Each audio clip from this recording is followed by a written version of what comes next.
You write new objects every day. But have you ever wondered who cleans up after you? Where does the garbage go? How does Java decide what's alive and what's dead? Today we're going deep into garbage collection. We'll understand GC roots, the Mark Sweep compact algorithm, and then explore every major garbage collector, serial, parallel, G1 and ZGC. By the end, you'll know exactly which GC to use and why. Let's go. Think about it. In Java, you write new object all the time. But you never write delete or free. So who's cleaning up? The garbage collector. And here's the thing, if you don't understand how GC works, you'll struggle with memory leaks, random application freezes, and unexplained latency spikes in production. Plus, garbage collection is one of the most asked topics in Java interviews. Understanding it makes you a significantly better developer. Quick recap. Garbage collection is automatic memory management done by the JVM. The garbage collector's job is simple: find objects that nobody is using anymore, and reclaim their memory so new objects can use that space. Unlike C or C++ where you manually allocate and free memory, Java handles this automatically. You focus on writing code, the JVM handles the cleanup. But how does the GC know which objects are still needed and which aren't? That's where GC roots come in. Here's the key insight. The garbage collector doesn't randomly check every object. It starts from special objects called GC roots. Think of it like a family tree. GC roots are the ancestors at the top. The collector traces every reference from these roots outward, following the chain. If an object can be reached by following references from any root, it's alive, don't touch it. If an object cannot be reached from any root through any chain of references, it's garbage. It's that simple. Reachable means alive. Unreachable means dead. There are 4 main types of GC roots. First, stack local variables. Every local variable and method parameter sitting on any thread stack is a root. If your method has a variable pointing to an object, that object is reachable. Second, static variables. Any class loaded by the system class loader and its static fields are roots. A static list holding objects keeps them alive forever. Third, active Java threads. Every running thread itself is a root. And fourth, JNI references, objects created for native code calls through Java native interface. Additionally, objects used as synchronization monitors are also roots. Let's trace it with code. We create 3 student objects, Rahul referenced by A, Priya referenced by B, and Amit referenced by C. Then we set Amit's friend to Rahul, so now Rahul is reachable through 2 paths. Next, we set B to null. Now nobody points to Priya. There's no chain from any GC root to the Priya object. So Priya is unreachable, she is garbage and will be collected. Rahul is still alive, reachable both directly through A and indirectly through C. Friend. Amit is alive through C. This is exactly how the garbage collector thinks. Start from roots, follow references, everything else is garbage. The core algorithm has 3 phases. Mark, the collector starts from all GC roots and traces every reference outward. Every object it visits gets marked as alive. This builds a complete picture of what's in use. Sweep, now the collector goes through the entire heap and deletes every object that wasn't marked. Their memory is freed. Compact, the surviving objects might be scattered with gaps between them. Compaction slides them together into contiguous memory. This eliminates fragmentation and makes future allocations super fast, just bump a pointer. Think of it like cleaning a room. Mark the stuff you need, throw away what you don't, then organize what's left neatly. Here's the most important insight in garbage collection, the generational hypothesis. Research shows that over 90% of objects in Java applications are short-lived. You create a temporary string, use it once, done. You create an iterator, loop finishes, done. These objects die almost immediately. So the JVM exploits this by splitting the heap into generations. Young generation for newly created objects, collected frequently and cheaply because most are already dead.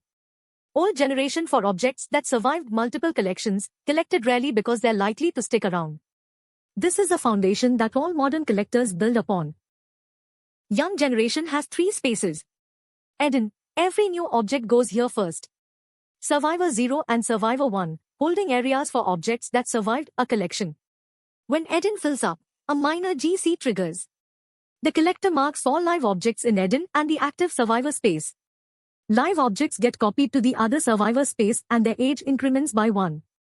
Everything left behind in Eden is wiped. It's all garbage.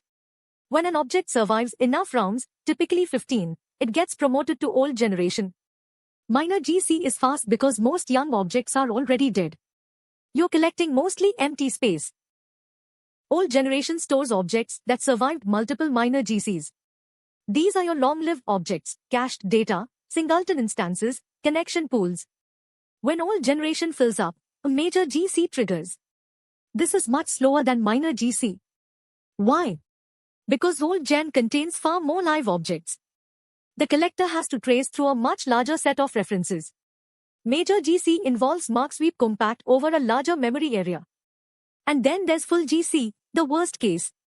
This cleans everything, young gen, old gen, sometimes even metaspace. Full GC can cause noticeable application pauses, sometimes seconds long. You want to minimize full GCs in production. Here's something crucial. When the garbage collector runs, it often needs to stop all your application threads. This is called a stop the world pause. Why? Because during collection, objects move around in memory. If your application is reading an object while the GC is moving it, you'd get corrupted data. So everything freezes while GC does its work. The evolution of garbage collectors is essentially the quest to make these pauses shorter. Serial GC, everything stops for the entire collection. Parallel GC, still stops the world but uses multiple threads to finish faster. G1 targets around 200 millisecond pauses. ZGC, under 1 millisecond. That's the progression. Let's go through each collector. Serial GC is the simplest. It uses a single thread for all garbage collection work. When it runs, everything stops, full stop the world for the entire collection. It's best for small applications with limited memory, maybe running on single-core machines or embedded systems. Its advantage is simplicity and low overhead, no coordination between threads needed. You enable it with -XX:+UZreal. But for server applications or anything multi-threaded with large heaps, serial GC is not the right choice. Pauses would be way too long. Parallel GC takes it up a notch. Instead of one thread, it uses multiple threads for garbage collection. It still stops the world, your application still pauses. But having multiple threads working in parallel means the pause is much shorter. It was the default GC from Java 5 through Java 8. Parallel GC optimizes for maximum throughput, meaning it minimizes the total time spent doing GC over the lifetime of your application.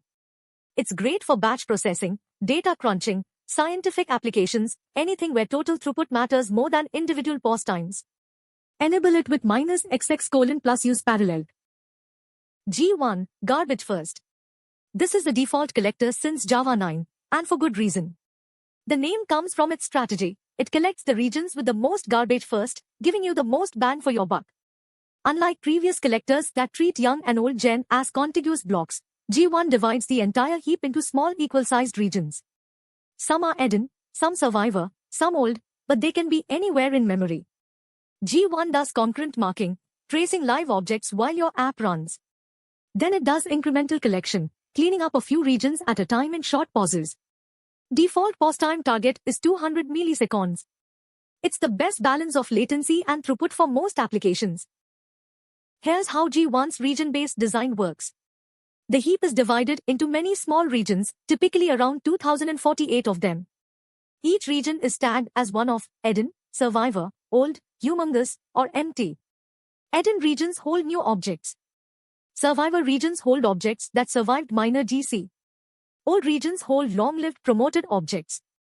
Humongous regions are special. They hold objects larger than half a region size, allocated directly in the old generation. And empty regions are free, ready to be assigned any role. The beauty is, these regions don't have to be contiguous. G1 picks which regions to collect based on how much garbage they contain. Regions full of garbage get collected first, hence garbage first. G1's collection cycle has distinct phases. Phase 1, young-only collections. These are regular minor GCs that collect Eden and Survivor regions.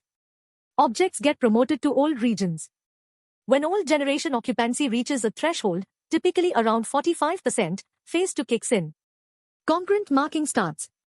G1 uses an algorithm called snapshot at the beginning or SAT. It takes a virtual snapshot of the heap and marks all live objects while your application keeps running. This finishes with 2 short stop-the-world pauses, remark and clean up. Then phase 3, mixed collections. Now G1 collects young regions and the most garbage-rich old regions together. This is where the real origin space reclamation happens, incrementally across several short pauses rather than one massive pause. ZGC, the Z garbage collector. This is the bleeding edge. ZGC is designed for applications that absolutely cannot tolerate pauses. Its pause times are under 1 millisecond. And here's the incredible part, that's regardless of heap size.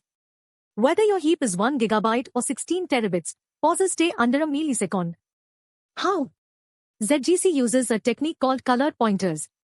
It stores metadata directly in the object reference bits, marking the state of objects right in the pointer.